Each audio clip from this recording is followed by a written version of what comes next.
Welcome back to SB Nation, the Spanish Supercup. The dual match between Real Madrid and Barcelona begins on Thursday and concludes on Wednesday. And although it is a glorified friendly, last year's games were quite exciting. So, for more on the format and the rivalry itself, we go to SB Nation Soccer's Ryan Rosenblatt. Ryan Rosenblatt here from SB Nation Soccer, looking forward to this week's Spanish Supercopa first leg between Barcelona and Real Madrid. And I know, it's the Supercopa. It's not La Liga, it's not Copa del Rey, it's certainly not the Champions League. It's a glorified exhibition. It matches last year's La Liga champion against last year's Copa del Rey champion. It's not anything to get too excited about, but it can be a really fun match. It's worth watching for the entertainment value alone, and just look back to last season. These two teams met in the Supercopa last year. In the first leg they drew 2-2. In the second leg they played each other toe-to-toe. Great match, entertaining match that Barcelona barely won 3-2. Anybody who watched those two legs of the Supercopa last year, they weren't disappointed. They didn't feel like they wasted any time watching it, and that could be the case again this year. It may not matter, but it's fun.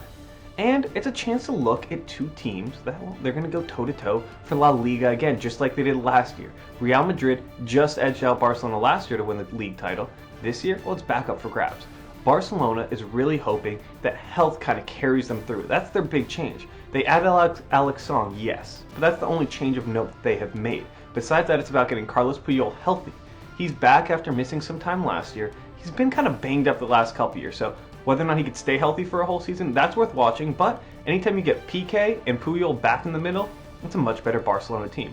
They also get David Villa back. He broke his leg last year, missed most of the season. Now he's back and ready to go. He's played well in the preseason. Can he carry that over to the season? Well, Barcelona looked great last week in their La Liga opener. They won 5-1. Now they kind of stepped up in competition, even if it's an exhibition. They're playing Real Madrid. There's something on the line anytime these two teams play. Can Villa and the rest of this Barcelona team be better than they were last year? Well, we're going to find out. Meanwhile, for Real Madrid, same team as last year. They might still add Luka Modric, still trying to work out that deal as they have all summer. But besides that, it's the same team as last year. You still have Cristiano Ronaldo, Mesut Ozil, Gonzalo Higuain, Karim Benzema, Angel Di Maria. The team is still stacked, and they're hoping that just another year of experience, and they hold on to that La Liga title. They make it deeper out of the Champions League. They didn't look great in their opener. They drew 1-1 with Valencia. A little bit concerning, still the first match, but same thing. Big rivalry match. Chance to play Barcelona, step up in competition. We'll see how this one goes. At the very least, it'll be entertaining. Now, it is whenever these two teams play. Arguably the best rivalry in the world. Always tune in when they play. You might get fireworks. You're almost guaranteed to get fireworks. And a peek into two teams that, well, you could see them in the Champions League final. You'll see them deep in the Champions League at some point. They're that good. They're two of the best in Europe. Make sure you tune in and watch. Follow along at SB Nation Soccer and subscribe to this YouTube page.